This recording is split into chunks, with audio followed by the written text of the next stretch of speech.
ہے جی. ہم کسی سے مشورہ کرتے ہیں تو وہ ہمیں اچھا دیتا ہے, تو پھر اللہ ہے نا. تو اللہ سے بڑھ کر کون غفور اور رحیم ہے, اس کے کرم بے نظیر ہے, علم کامل ہے, قدرت بے عدیل ہے. اب جو صورت انسان کے حق میں مفید ہوگی, اللہ تعالیٰ اس کی توفیق دے گا, اس کی رہنمائی فرمائے گا. پھر نہ سوچنے کی ضرورت, نہ خواب میں نظر آنے کی حاجت, نہ ہی ہمیں خواب میں کچھ نظر آنا ہے, نہ ہی کوئی ہمیں حاجت اور پیش آنی چاہیے, بلکہ اللہ سے مشورہ کر لیا ہم نے تو انشاءاللہ اللہ ہمارے لیے خیر ہی پیدا کریں گے. اور جس کے حق میں خیر ہوگا وہی ہوگا, چاہے اس کے علم میں اس کی بھلائی آئے یا نہ آئے, چاہے مجھے خواب میں نظر آئے یا نہ آئے, لیکن ہمیں وہی ہو ملے گا جو اللہ نے ہمارے لیے جس میں خیر رکھی ہے انشاءاللہ.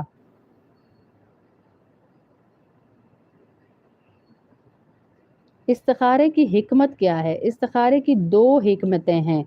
زمانہ جاہلیت میں دستور تھا کہ جب کوئی اپنے کام کرنا ہوتا, مثلا سفر یا نکاح یا کوئی بڑا سودا کرنا ہوتا, تو وہ تیروں کے ذریعے فال نکالتے تھے. تیر ہوتے ہیں نا, ان کے ذریعے فال نکالتے تھے. یہ تیر کعبہ شریف کے مجاور کے پاس رہتے تھے.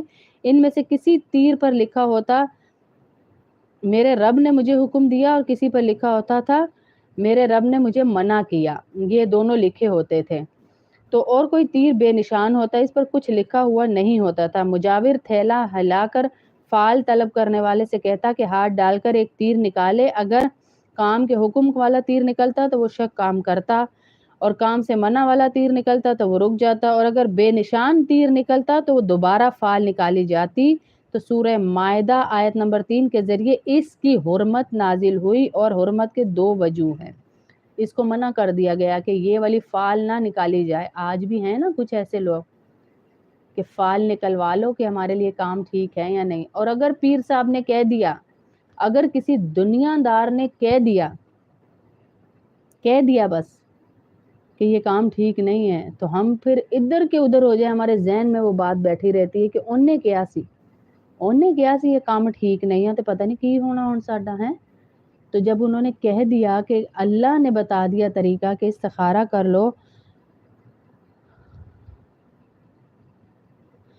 اللہ نے پھر یہ بھی کہا کہ یہ ایک بے بنیاد عمل ہے اور محض اتفاق ہے. جب بھی تھیلے میں ہاتھ ڈالا جائے تو ذرا کوئی نہ کوئی تیر تو باہر آئے گا ہی نا.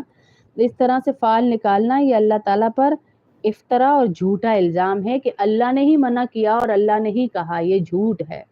اور یہ جتنے فال نکالنے والے ہیں, جو عورتیں فال نکلوانے جاتی ہیں, کتنے دنوں کی, 40 دن کی ان کی نماز قبول نہیں ہوتی ہے. ہاں, 40 دن نماز سے دور ہو جاتی ہیں, پڑھتی رہتی ہیں لیکن قبول نہیں ہوتی. اور اللہ پر افطرا یعنی جھوٹ باندھنا. نبی کریم صلی اللہ علیہ وسلم لوگوں کو فال کی جگہ استخارے کی تعلیم دی.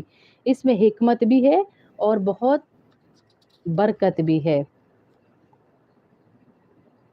اور دوسری حکمت اس کی یہ ہے کہ انسان فرشتہ صرف بن جاتا ہے کہ استخارہ کرنے والا اپنی ذاتی رائے سے نکل جاتا ہے اور اپنی مرضی کو اللہ کے حوالے کر دیتا ہے, اللہ کے تابع کر دیتا ہے. یہ بھی اس کی حکمت ہے.